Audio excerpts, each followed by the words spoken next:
बिस्मिल्लाहिर्रहमानिर्रहीम। अस्सलाम वालेकुम दोस्तों। बहुत सारे दोस्त कॉम्पिटेंसी डिमॉन्स्ट्रेशन रिपोर्ट सीडीआर लिखना चाहते हैं। क्यों?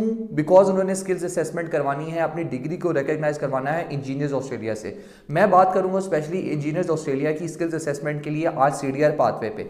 सीडीआर पाथवे पे अगर आपने डिग्री रिकॉग्नाइज करवानी है, सबसे पहले आप चेक करेंगे कि आपने कौन से लेवल की डिग्री रिकॉग्नाइज करवानी है। आपको इंजीनियरिंग मैनेजर की चाहिए, इंजीनियरिंग एसोसिएट की चाहिए, आपको प्रोफेशनल इंजीनियर की चाहिए या इंजीनियरिंग टेक्नीशियन की चाहिए। उसके हिसाब से आप अपनी सीडीआर लिखेंगे। अच्छा, अगर मैं प्रोफेशनल इंजीनियर की बात करूं तो सीडीआर बेसिकली है क्या? कॉम्पिटेंसी डिमॉन्स्ट्रेशन रिपोर्ट, कि आपने अपनी कॉम्पिटेंसी को डिमॉन्स्ट्रेट करना है। रिपोर्ट मुश्किल नहीं है, ऑनेस्टली आप रिपोर्ट आसान है, आप खुद भी लिख सकते हैं if you have writing skills. अगर आप पास राइटिंग स्किल्स है तो आप खुद भी लिख सकते हैं। क्या होता है इस रिपोर्ट में? थोड़ी सी एडवांस किस्म की रिपोर्ट है। अगर आपने एफआईपी पे कॉपी पेस्ट किया था तो इसमें आप कॉपी पेस्ट नहीं करेंगे, लेकिन थोड़ी सी एडवांस्ड है। क्या चीज होता है? सबसे पहले इसकी एक बुकलेट है जिसको आप फॉलो करते हैं, इंजीनियर्स ऑस्ट्रेलिया की वेबसाइट पे दी गई है, उसका लिंक मैं डिस्क्रिप्शन में पेस्ट कर दूंगा, आप उसको देख सकते हैं। वो फॉर्मेट है, उस फॉर्मेट को आपने फॉलो करना है। क्या चीज़ें इसके अंदर? 3 से 4 चीज़ें हैं। नंबर 1, इसके अंदर 3 कैरियर एपिसोड्स हैं जिसमें आपने अपनी कॉम्पिटेंसी को डिमॉन्स्ट्रेट करना है 3 कैरियर एपिसोड्स के अंदर।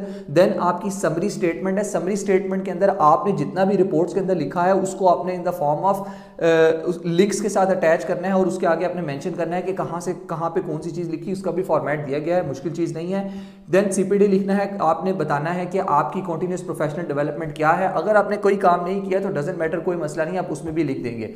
अच्छा, ये कुछ चीज़ें हैं जो कि आप उनको प्रोवाइड करते हैं। सीडीआर के अंदर क्या चीज़ें मेन यूज, अब 3 एपिसोड्स हैं, आप कहेंगे ये 3 एपिसोड्स क्या है? बेसिकली 3 एपिसोड्स में आपने अपने आप को अपनी कॉम्पिटेंसी को डिमॉन्स्ट्रेट करना है। इसमें आप 3 प्रोजेक्ट्स यूज कर सकते हैं। कौन से प्रोजेक्ट्स यूज कर सकते हैं? एक आपने एफआईपी किया, एक आपने मिनी प्रोजेक्ट किया होगा और एक कोई और आज आपने प्रोजेक्ट किया होगा, आप उसको मेंशन कर सकते हैं। मैंने क्या किया था? मैंने भी सीडीआर लिखी, मैंने अपने एक एफआईपी यूज किया, एक मिनी प्रोजेक्ट था वो यूज किया और तीसरा मैंने एक प्रोजेक्ट अपने दोस्त से बारो किया, मैंने लिख दिया। अब होता क्या है इसमें? होता ऐसे है कि आप अगर अपनी जॉब का एक्सपीरियंस या इंटर्नशिप का एक्सपीरियंस डालना चाहते हैं तो आप उसको भी कैरियर एपिसोड में डाल सकते हैं कि ये मैंने काम किया है, लेकिन उसके लिए आपको सर्टेन प्रूफ्स रिक्वायर्ड होते हैं। कुछ लोग कहते हैं कि ये रिकमेंडेड नहीं है, लेकिन कुछ लोग कहते हैं कि रिकमेंडेड है, आप कर लें। अगर आपके पास प्रोजेक्ट्स नहीं है तो आप कर सकते हैं। अगर आप प्रोजेक्ट्स बोरो करना चाहते हैं दोस्तों से तो कर सकते हैं, लेकिन स्टिल अगर आप किसी से प्रोजेक्ट्स बोरो कर रहे हैं तो उस प्रोजेक्ट के ऊपर आपका नाम लिखा होना चाहिए और आपको पता होना चाहिए कि आप क्या लिख रहे हैं। टेक्निकल राइटिंग स्किल्स इसके अंदर अच्छे होने चाहिए। इसके अंदर प्लेजरिज्म नहीं चलेगी। पर्सनली एक बंदे को जानता हूँ जिसको 1 साल का बैन लग गया था just because of copy paste plagiarism, उसकी परसेंटेज ज्यादा आ गई थी। तो मेक श्योर कि आप टर्निटन से अपनी प्लेजरिज्म चेक कर लें सबमिट करवाने से पहले। देन अगर आप प्रोजेक्ट किसी की यूज कर रहे हैं या अपना भी प्रोजेक्ट है आपके पास तो मेक श्योर उसकी भी आपके पास प्रॉपर डिटेल्स हों। बाज़ औक़ात इंजीनियर्स ऑस्ट्रेलिया आपसे ईमेल करके ये कहता है कि अपनी रिपोर्ट हमें सेंड कर दें जिससे आपने ये प्रोजेक्ट लिखा है, क्योंकि ये प्रोजेक्ट की एक्सट्रैक्टेड फॉर्म होती है। अब इसमें करना क्या होता है कि आपने अपना रोल एक्सप्लेन करना है। लेट्स से अगर मैं अपनी बात करूं, मैंने एक इक्विपमेंट डिजाइन किया अपने एफवाईपी के अंदर, फाइनल ईयर प्रोजेक्ट के अंदर, तो मैंने उस इक्विपमेंट डिजाइन का प्रॉपर उनको डिमॉन्स्ट्रेट किया कि मैंने इसके अंदर ये कैलकुलेशंस की, मैंने इसके अंदर ये थीसिस, ये हाइपोथेसिस। अच्छा, उससे रिलेटेड आपने लिंक्स भी डालने हैं रेफरेंसेस में, उसका भी एक तरीका होता है। जब आप कोई जर्नल लिखते हैं, कोई रिसर्च करते हैं, उसमें भी लिंक्स डालने का एक तरीका होता है। इसलिए ये बाकायदा एक फॉर्मेट है सीडीआर। अगर आप फॉर्मेट सीख जाते हैं तो यू आर वेल गुड। अगर आप लिखवाना चाहते हैं किसी से तो आप किसी से भी लिखवा सकते हैं। कॉस्ट कितनी है? $500 से लेकर $2000 तक है। जो लोग कहते हैं किसी से नहीं लिखवानी चाहिए, फिर वो खुद लिख के दे दें आपको। अगर आपसे नहीं लिखनी आती है तो मैंने खुद लिखी, अगर मुझे नहीं लिखनी आती तो मैं किसी से लिखवाऊं।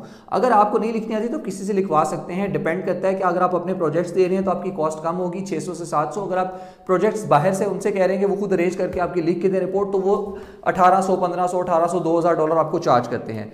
टाइम कितना लगता है? टाइम लगता है, आप डिपेंड करता है कि आप कौन सा वे चूज करते हैं, फास्ट ट्रैक करते हैं, नॉर्मल करते हैं। फास्ट ट्रैक पे आपकी जल्दी असेस हो जाती है। अगेन दोस्तों, अगर आप किसी से भी लिखवा रहे हैं तो मेक श्योर टर्निटन से खुद वेरीफाई कर लें कि प्लेजरिज्म ना हो और उससे प्रोजेक्ट लेके बैकएंड पे रख लें। दे आर प्रोफेशनल्स, वो आपको हेल्प आउट करते हैं। वैसे आई होप कि आज की वीडियो आपके लिए हेल्पफुल होगी। उन दोस्तों के साथ लाजमन शेयर किए जिन्होंने अपनी डिग्रीज रिकॉग्नाइज करवानी है और जो परेशान बैठे हैं कि इस रिपोर्ट का हम क्या करें। मैं बुकलेट जो है वो शेयर कर दूंगा डिस्क्रिप्शन में, वो देख लीजिएगा। Thank you so much for watching today and see you in the next video guys.